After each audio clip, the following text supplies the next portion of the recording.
तो फिल्म की शुरुआत रेमोना के फार्म हाउस को दिखाते हुए होती है, जहां वो अपनी बेटी और बेटे के साथ रहती है। रेमोना इस टाइम एक वीडियो देख रही थी, जिससे हमें पता चलता है कि रेमोना और उसके हस्बैंड ने बहुत प्यार से ही ये फार्म हाउस बनाया था और इसकी एक एक चीज को मैनेज किया था। रेमोना ये वीडियो देखकर दुखी थी, क्योंकि उसके हस्बैंड की डेथ हो गई थी एक एक्सीडेंट में, जिस एक्सीडेंट में रेमोना की भी टांगे चली गई थी। इस एक्सीडेंट ने रेमोना को मेंटली भी बिल्कुल तोड़ के रख दिया था, यहाँ तक कि वो अब अपने घर और बच्चों पे भी सही से ध्यान नहीं दे पा रही थी, जिसकी वजह से उसके घर के हालात काफी खराब हो चुके थे। यहाँ तक कि घर का सारा छोटा बड़ा काम टेलर करता था। इसके बावजूद भी रेमोना का बिहेवियर इन लोगों के साथ सख्त रहता था। रेमोना रोज उठते ही बस एक चीज कहती है, गिव मी स्ट्रेंथ। फिर जब वो कमरे से बाहर आती है तो देखती है कि टेलर ने ज्यादातर काम तो कर लिया था, लेकिन घर की बहुत सारी चीजें खत्म हो गई थी। घर में लाइट भी चली गई। इन सब बातों के दौरान अचानक से रेमोना नोटिस करती है कि उनके घर के यार्ड में कोई बैठा हुआ था। कोई लेडी थी ये, जो अच्छी तरह ब्लैक कलर के किसी कपड़े से कवर्ड थी। इसे देखकर रेमोना डर गई। उसने अपने दोनों बच्चों को घर के अंदर रहने को कहा और खुद उससे पूछने के लिए गई कि वो यहाँ क्या कर रही है। वो इस लेडी को डराने के लिए ये भी कहती है कि अभी थोड़ी देर में मेरे हस्बैंड आने वाले हैं, अच्छा यही है कि तुम यहाँ से चली जाओ। लेकिन ये लेडी ये कहकर रेमोना को हैरान कर देती है कि तुम्हारे हस्बैंड मर चुके हैं, वो भी एक एक्सीडेंट में, और उसी एक्सीडेंट में तुम्हारी भी ये टांग गई थी। रेमोना को अब उससे डर लगने लगा। वो रेमोना से कहती है, रेमोना आज वो दिन आ गया है जिसके लिए तुम मुझे बुलाती थी, मैं आ गई हूँ। रेमोना जब उसकी बात नहीं समझ पाई तो उसने अपने खून से भरे हुए हाथ दिखा दिए। रेमोना अब तेजी से डर कर अपनी कार की तरफ बढ़ती है, ताकि वो अपनी कार को ऑन करके एटलीस्ट अपने फोन को चार्ज करे और यहाँ पर पुलिस बुला सके। लेकिन अब कार भी स्टार्ट नहीं हो रही थी। डरते हुए रेमोना घर के अंदर आ जाती है तो बच्चे उससे ब्लैक ड्रेस वाली लेडी के बारे में पूछने लगते हैं। वो बच्चों को कुछ भी बताने के बजाय उन्हें डांट कर चुप करवा देती है। बच्चों के सवाल जब खत्म नहीं होते तो रेमोना का गुस्सा एक हद से ज्यादा बढ़ जाता है। वो चीजों को तोड़ने लग जाती है और अपने बच्चों पर भी शाउट करती है, जिसके बाद खड़े होकर वो घर के सभी खिड़कियां दरवाजे लॉक कर देती है। इसके बाद जब वो बैठती है तो उसे अपने टांग के जख्म में दर्द फील होता है। वो देखती है कि वहाँ एक स्टिच निकला हुआ था। रेमोना नोटिस करती है कि वो औरत थोड़ा सा इनके घर के करीब हो गई है। ये देखते हुए वो सोचती है कि वो अपने डॉग चार्ली को घर के अंदर ले आए, लेकिन जब वो बाहर गई तो उसने देखा कि उनका डॉग भी वहाँ नहीं था। लेकिन ये बात उसने बच्चों को नहीं बताई। लेकिन अब इस डर ने उसके गुस्से को और भी ज्यादा भड़का दिया था। वो टेलर को भी एक और मर्तबा डांट देती है, यहाँ तक कि वो अपनी बेटी को थप्पड़ भी लगा देती है, क्योंकि वो बार बार आर उल्टा लिख रही थी। रेमोना को एकदम से अपनी गलती का एहसास भी हो जाता है। इतनी बड़ी गलती नहीं थी उसकी बेटी की जितनी उसने सजा दे दी, इसलिए उसने फौरन अपनी बेटी को गले लगा दिया। और जैसे ही उसने शीशे में देखा तो कुछ अजीब हुआ। उसके हाथ में एक चाकू है जो उसने जल्दी से अपनी बेटी के अंदर स्टैब कर दिया। एकदम से वो होश में आई और उसने देखा कि इस टाइम उसकी गोद में एक पिलो था, लेकिन उसने इस पिलो के अंदर चाकू स्टैब किया था। ये उसके पास किस टाइम में आया, उसे किसने पकड़ाया, कुछ याद नहीं। टेलर जब पीछे अपनी मॉम को देखता है तो और भी ज्यादा परेशान हो जाता है। वो जान गया था कि अब उसकी मॉम तो मेंटली स्टेबल नहीं है, तो इस मुश्किल से उसे निकलने के लिए खुद ही कोई रास्ता तलाश करना पड़ेगा।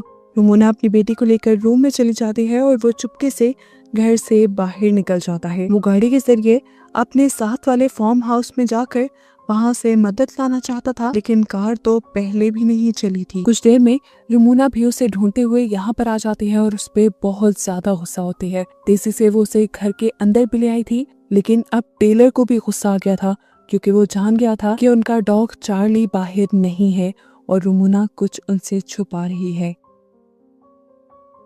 टेलर अब अपनी मॉम से कहता है, आपसे कुछ नहीं होगा, मैं ही इसे हैंडल करूंगा।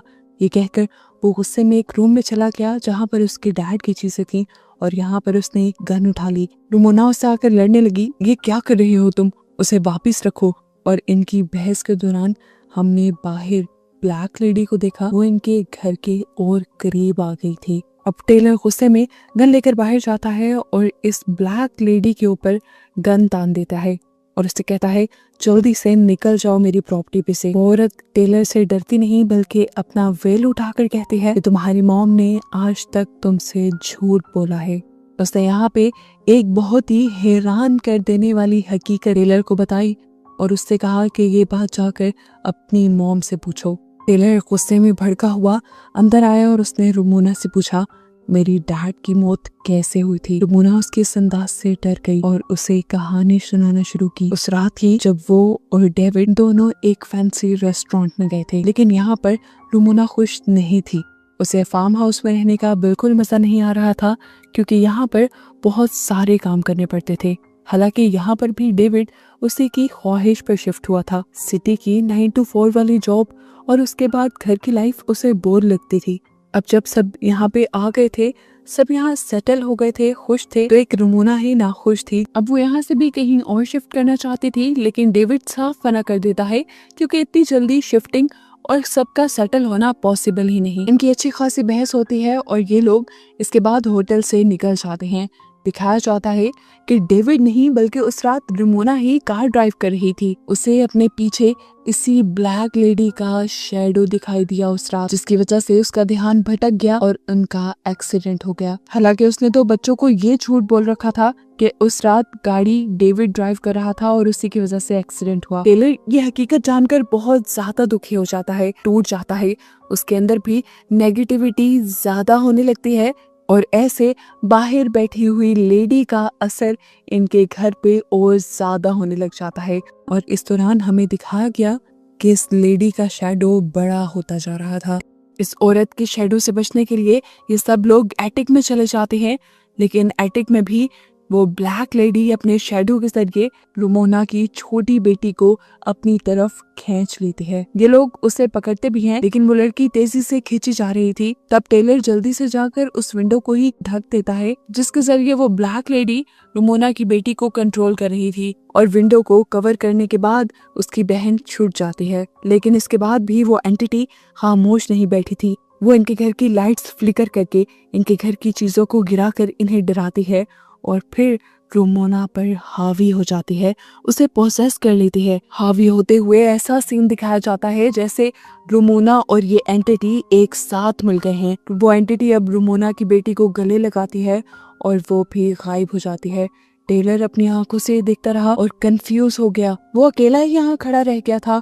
उसकी मॉम और बहन को इस एंटिटी ने एकदम से गायब कर दिया था। तभी अचानक पीछे से रुमोना अपना लाइटर लिया है यहाँ पर। अब रुमोना और टेलर दोनों मिलकर रुमोना की बेटी को ढूंढने लग जाते हैं और ऐसा करते हुए रुमोना एक ऐसे कमरे में चली जाती है जो कमरा उसे उसका पास दिखा रहा था, जिसमें उसे डेविड भी नजर आया। डेविड काफी खुश नजर आ रहा था और वो रुमोना से कहता है, देखो तुम्हारे पसंद के फूल भी यार्ड में खिल गए। रुमोना अब उसके करीब चली जाती है। एकदम से सीन बदलता है और हम देखते हैं कि डेविड ने उसे मारना शुरू कर दिया। वो उसका गला दबा रहा था और अगले ही पल रुमोना ने अपने आप को ब्लैक ड्रेस में यार्ड में बैठा हुआ देखा, बिल्कुल उस एंटिटी की तरह जो अभी इनके घर के बाहर थी। इस टाइम उसके सामने रुमोना का दूसरा वर्जन आया। ये वो सीन बन गया जब रुमोना पहली मर्तबा इस ब्लैक ड्रेस वाली लेडी से बात करने के लिए आई थी। यहाँ इस सीन में ब्लैक ड्रेस में बैठी हुई रुमोना अपने मुंह से वो ब्लैक कपड़ा, ब्लैक वेल हटाने लगती है और उसके सामने वाली रुमोना अजीब से तरीके से कहती है, वो दिन आ गया जिसका तुम्हें इंतजार था। सीन अब यहाँ से कट होता है और रुमोना दोबारा अपने आप को एटिक में देखती है जहाँ उसके दोनों बच्चे मौजूद थे। ये लोग वापस नीचे उतरते हैं तो उसके सामने वो ब्लैक ड्रेस वाली लेडी आ जाती है, जिसे देखकर रुमोना डर जाती है और उसके ऊपर गन तान देती है। तो ये लेडी कहती है, मैं खुद से यहाँ नहीं आई, तुमने मुझे बुलाया है। हर सुबह तुम उठ के कहती थी, गिव मी द स्ट्रेंथ। तुम अपने आप को अपनी जिंदगी को खत्म करने के लिए ताकत मांगती थी और अब मैं तुम्हारे पास आ गई हूँ। यहाँ पर रुमोना अब इस लेडी के साथ अकेली रह जाती है। लेडी अब रुमोना को भड़काती है अपने आप को खत्म करने के लिए। वो उसकी गर्दन के ठीक नीचे बंदूक रख देती है और उसे चलाने को फोर्स करने लग जाती है। और अगले सीन में हम रुमोना को सही सलामत उसी रूम से बाहर निकलता हुआ दिखते हैं। बच्चे पूछते हैं कि वो औरत कहाँ गई। तो रुमोना कहती है कि अब वो औरत यहाँ पर नहीं आएगी, मैंने उसे भगा दिया है।